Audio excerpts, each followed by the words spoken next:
হ্যাঁ ভাই, আসিতেছে যশোরের মণিহাট সিনেমায় এই যে মিন্টুর সত্য মিথ্যা। আসসালামু আলাইকুম এবং অনেক অনেক শুভকামনা সবার জন্য। প্রিয় দর্শক, দুঃখিত, এই যে মিন্টুর সত্য মিথ্যা আমি এখন আর ফিরিয়ে আনতে পারবো না। অনেক আগেই সেই মুভিটি, বাংলা চলচ্চিত্রটি, জনপ্রিয় একটি বাংলা চলচ্চিত্র রিলিজ হয়েছিল বাংলাদেশের বিভিন্ন প্রেক্ষাগৃহে। এর মধ্যে যশোরের মণিহাট সিনেমা হলেও হয়েছিল সেটি। তো মণিহাট এখন এক্সিস্ট করছে কিনা আমি জানি না, আর সেই মুভিটি কারো কারো হয়তো দেখা থাকতে পারে।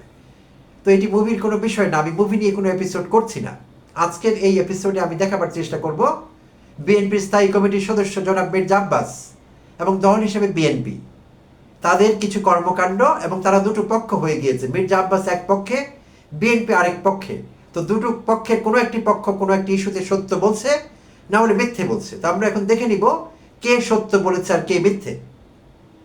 তো প্রিয় দর্শক, আপনাদের জানা আছে গতকাল সোমবার বিএনপির কেন্দ্রীয় কার্যালয়ের সামনে একটি সমাবেশ হচ্ছিল। ঢাকা উত্তর এবং দক্ষিণ মহানগর বিএনপি এই সমাবেশের আয়োজন করেছিল। তাদের দাবি অনুযায়ী বিএনপির ভারপ্রাপ্ত চেয়ারম্যান জনাব তারেক রহমানের চরিত্র হনন করবার চেষ্টা করছে একটি মহল, বা তার বিরুদ্ধে অপপ্রচার চালাচ্ছে। তো সেই অপপ্রচারের প্রতিবাদ এবং 10 জুলাই মিটফোর্ডের আশেপাশে সোহাগের হত্যাকাণ্ড, সোহাগকে নির্মমভাবে যারা হত্যা করেছিল সেই হত্যাকারীদের বিচার চেয়ে কালকের সমাবেশ হয়েছিল বিএনপির। আর সেই সমাবেশে মির্জা আব্বাস বক্তব্য রেখেছেন। বক্তব্যে কিছু কথা তিনি বলেছেন চরমোনাই পীর সাহেবকে, সৈয়দ রাজাউল করিমকে, জামায়াত ইসলামকে এবং এনসিপিকে, জাতীয় নাগরিক পার্টিকে সমালোচনা করবার জন্য, তাদের আক্রমণ করবার জন্য মির্জা আব্বাস কিছু কথা বলেছেন। সেই কথাগুলো বিশ্লেষণের দাবি রাখে। তার সেই কথাগুলো যদি সত্যি হয়, এখানে বলে রাখা ভালো, তাহলে বিএনপি সোহাগ হত্যাকাণ্ড ইস্যুতে যা যা করেছে সেগুলো না বুঝে করেছে, কিংবা জেনে শুনে মিথ্যাচারের আশ্রয় নিয়েছে। আর তার কথা যদি মিথ্যে হয়, তাহলে বিএনপির অ্যাক্টিভিটিসগুলো সত্যি ছিল, বিএনপির ডিসিশনগুলো সত্যি ছিল, আর মির্জা আব্বাস মিথ্যেবাদী। তা আমরা একটু বিশ্লেষণ করে দেখবো আসলে বিষয়টি কি ছিল। তো মির্জা আব্বাস তার বক্তব্যে গতকাল বলছিলেন, শুরুতেই তিনি এই কথা দিয়ে শুরু করেছেন যে এই সোহাগ হত্যাকাণ্ডে বিএনপির বিন্দু মাত্র সংশ্লিষ্টতা নেই, এবং তিনি দাবি করছিলেন যে তার কাছে একটি ছবি আছে, সেই ছবিটি তিনি দেখাতে পারবেন না, সেটিও বলেছেন।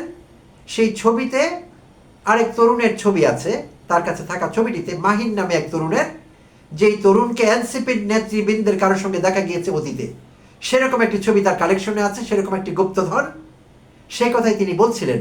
আর সেই ছবি প্রমাণ করে সোহাগের হত্যাকারীদের সঙ্গে এনসিপির সংশ্লিষ্টতা, বিএনপির না। তো তিনি আরো ইন্টারেস্টিং বেশ কিছু কথা বলেছেন যা আসলে পার্টির বিরুদ্ধে গিয়েছে।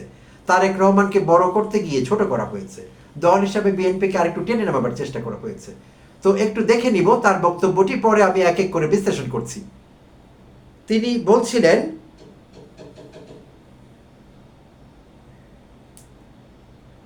এই ঘটনার সঙ্গে বাস্তবে সত্যিকার অর্থে বিএনপির কোনো সম্পর্কই নেই। তিনি আরো বলছিলেন, এই হত্যাকাণ্ড পরিকল্পিত, হত্যাকাণ্ডের ভিডিও পরিকল্পিতভাবে বানানো হয়েছে বলে মনে হয়। হত্যাকাণ্ডের ভিডিও পরিকল্পিতভাবে বানানো হয়েছে। সেখানে ফিল্ম ডিরেক্টর কে ছিল, ভিডিওগ্রাফার কে ছিল, সিনেমাটোগ্রাফি কে লিখেছে, এগুলো কিন্তু আমরা জানি না, এই তথ্যগুলো তিনি দেননি। বাট ভিডিওটি বানানো হয়েছে, এটি ন্যাচারাল ভিডিও না, একথা তিনি বলবার চেষ্টা করেছেন। তো সঙ্গত কারণে প্রশ্ন আসে, তার দল যেই 5 জনকে, ছাত্র দল, যুব দল এবং স্বেচ্ছাসেবক দল থেকে যেই 5 জনকে বহিষ্কার করলো আজীবনের জন্যে, সেই সিদ্ধান্ত বিএনপি কোন ভিডিও দেখে নিয়েছিল? আমরা তো মিডিয়া মারফত জেনেছি বিএনপি ভিডিও চিত্র দেখে স্থানীয়দের সঙ্গে কথা বলে প্রাথমিক তদন্ত শেষে এই সিদ্ধান্তে এসেছে বহিষ্কার আদেশের বিষয়ে। আর মির্জা আব্বাস বলছেন যে ভিডিওটি পরিকল্পিতভাবে তৈরি, তাহলে বিএনপি যথেষ্ট হোমওয়ার্ক করেনি। দল হিসেবে বিএনপি হোমওয়ার্কে খুব কাঁচা। হোমওয়ার্ক ছাড়াই নেতাকর্মীর বিরুদ্ধে কোনো অভিযোগ এসেছে, বায়বী অভিযোগ, সেই অভিযোগের ভিত্তিতে 5 জন নেতাকে আজীবনের জন্য বহিষ্কার করেছে। কি ভয়ঙ্কর কথা! বিএনপি নেতাকর্মীর জন্য একটি ভয়ঙ্কর দল, এরকম দল কেউ করতে পারে না, করা উচিত না। আচ্ছা, তিনি আবারও বলছেন যে এনসিপির ছবি রয়েছে গ্রেপ্তারকৃত একজন মাহিনের সঙ্গে, কিন্তু এই দায় বিএনপির উপর চাপানো হচ্ছে। তো মাহিনের ছবি দিয়ে তিনি যা প্রমাণ করবার চেষ্টা করছেন, প্রিয় দর্শক, এখানে একটি লজিক্যাল ফ্যালেসি হয়েছে, একটি বিরাট রকমের ভুল হয়েছে তার। সেটি কি? কারোর সঙ্গে কারো ছবি থাকতেই পারে, কোন উপলক্ষে, কখন, কোথায় সেই ছবিটি নেওয়া হয়েছিল, এর পেছনে প্রেক্ষাপট থাকতে পারে। কালা জাহাঙ্গীর, মুরগি মিলন, পিচ্ছি হান্নানের মতো শীর্ষ সন্ত্রাসীরা যদি দেখা যায় যে বাইতুল মোকাররমের খতিবের সঙ্গে তাদের কারো একজনের ছবি আছে, তো সেইটি কিন্তু প্রমাণ করে না বাইতুল মোকাররমের খতিব মুরগি মিলন বা কালা জাহাঙ্গীরের কাছ থেকে মাসে মাসে চাঁদা নিতেন। কোনো একদিন তারা নামাজ পড়তে গিয়েছিলেন বাইতুল মোকাররম মসজিদে। নামাজ শেষে খতিব সাহেবের সঙ্গে দেখা হয়ে গেল উত্তর গেটে কিংবা দক্ষিণ গেটে। সেখানে তিনি অনুরোধ করতেই পারেন যে আপনি আমার পছন্দের একজন বুজুর্গানে দিন, আপনার সঙ্গে একটি ছবি রেখে আমি ধন্য হতে চাই। তো সেরকম প্রেক্ষাপটে তার সঙ্গে একটি ছবি তার থাকতে পারে। সো এটি যে কিছুই মিন করে না, মির্জা আব্বাস সেটি বেমালুম ভুলে গিয়েছেন বা চেপে গিয়েছেন। হাস্যকর। আসলে তাকে এই দায়িত্ব কেউ দেয়নি, এভাবে আনাড়িভাবে দলকে রক্ষা করবার কেউ দেয়নি দায়িত্ব। এই দায়িত্ব তিনি নিজের কাঁধে নিজেই তুলে নিয়েছেন। কয়েকদিন আগেও তিনি বলেছিলেন, সংস্কার বিষয়ে বিষোদ্গার করছিলেন, আজে বাজে কথা বলছিলেন, সংস্কার করলেও লাভ নাই, আমরা ক্ষমতায় এসে কাইটটা ফালামু, সাইটটা ফালামু, এসব তিনি বলছিলেন। আর বেফাস কথাবার্তার জন্য তিনি কিন্তু অতি সুপরিচিত, একটি সুপরিচিত নাম মির্জা আব্বাস। দেখছি তিনি আরো কি বলেছেন।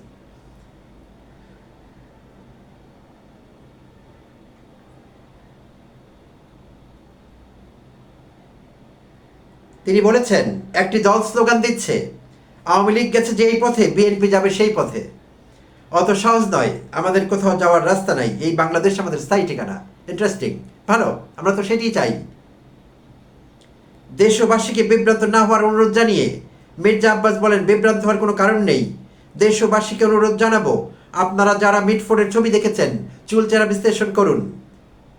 বিএনপিকে অযথা কেউ কাঠগড়ায় দাঁড় করাবার চেষ্টা করবেন না।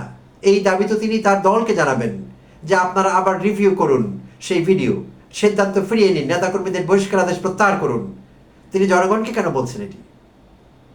আচ্ছা, তিনি বলেছেন বিএনপি দেশকে স্বাধীন করেছে, বিএনপি দেশকে স্বাধীন রাখবে। নতুন তথ্য পেলাম, বেশ মজা পেলাম এবং নিজের তথ্য ভান্ডারকে সমৃদ্ধ করতে পারলাম। ধন্যবাদ মির্জা আব্বাস। বিএনপি দেশকে স্বাধীন করেছে, আর কেউ ছিল না দেশ স্বাধীন করবার কাজে। ভালো, নতুন তথ্য আর্কাইভে রাখা যাবে। চরমোনাই পীরের সমালোচনা করে মির্জা আব্বাস বলেন, সামাজিক যোগাযোগ মাধ্যমে দেখলাম মানুষ বলছে চরমোনাই পীর সাহেবের নাকি কোনো ইলম নাই, কোরআন হাদিস পড়ে নাই, অকাট মূর্খ একটা লোক। কলিজায় জোর থাকলে এই প্রশ্নের জবাব দেন। আমরাও জানতে চাই আপনি ধর্মীয়ভাবে কোথা থেকে পাশ করেছেন। তো চরমোনাই পীর সাহেবের প্রোফাইল উইকিপিডিয়া দেয়া আছে, আমি দেখছিলাম আজ সকালে। তাছাড়া তার প্রোফাইল নিয়ে কেউ প্রশ্ন করেনি। বাংলাদেশে তার লক্ষ লক্ষ ভক্ত মুরিদান আছেন, তারা কখনোই কিন্তু তার কোয়ালিফিকেশনস নিয়ে প্রশ্ন করেননি। কেন করেননি? তিনি যখন ধর্মীয় বক্তব্য রাখেন লাখো মানুষ তার বক্তব্য মনোযোগ দিয়ে শুনেন এবং তারা মনে করেন সেটি তাদের জন্য যথেষ্ট, তারা সন্তুষ্ট থাকেন। তিনি যদি এলোমেলো বক্তব্য রাখতেন কোরআন হাদিস বিরোধী, তাহলে উপস্থিত ধর্মপ্রাণ মুসল্লি তাকে থামিয়ে দিতেন বহু আগে। সেই ঘটনাটি কিন্তু ঘটেনি। তাই তাকে এইভাবে ব্যক্তি আক্রমণ করা, তার কোয়ালিফিকেশনস নিয়ে প্রশ্ন তোলা, এটি অসৎ উদ্দেশ্যে প্রণোদিত এবং মির্জা আব্বাসেরই বিদ্যাবুদ্ধির স্বল্পতা এতে প্রকট হয়ে উঠেছে।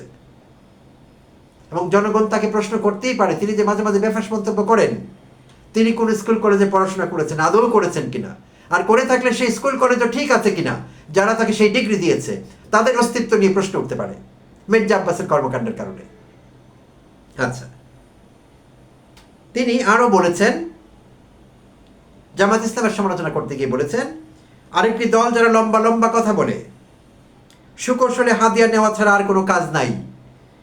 টাকা নিয়েছেন বসুন্ধরা ও সিটি গ্রুপের কাছ থেকে, সমস্ত কিছুর হিসাব হবে। নিজের পায়ে জোর নেই।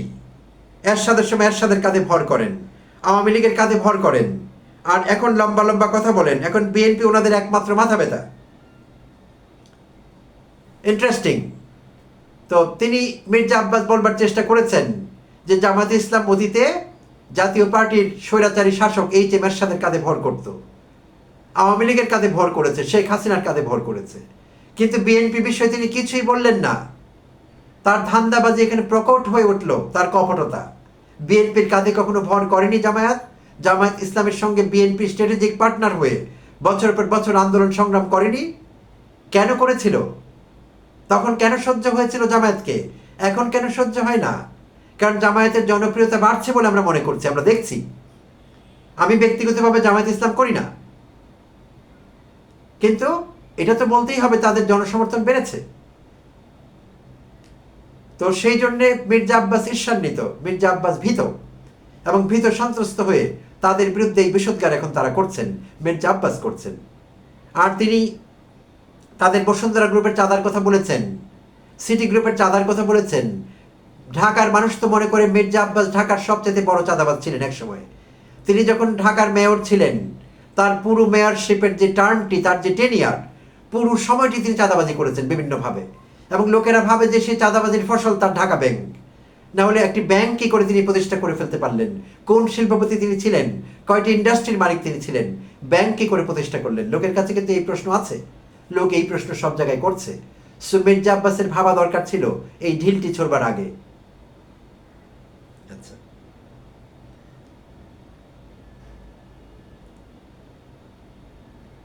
মির্জা আব্বাস আরো বলেছেন, বিএনপি ছাড়া কারো হাতে দেশ নিরাপদ নয়, বিএনপি ছাড়া বাংলাদেশ কারো হাতে নিরাপদ নয়।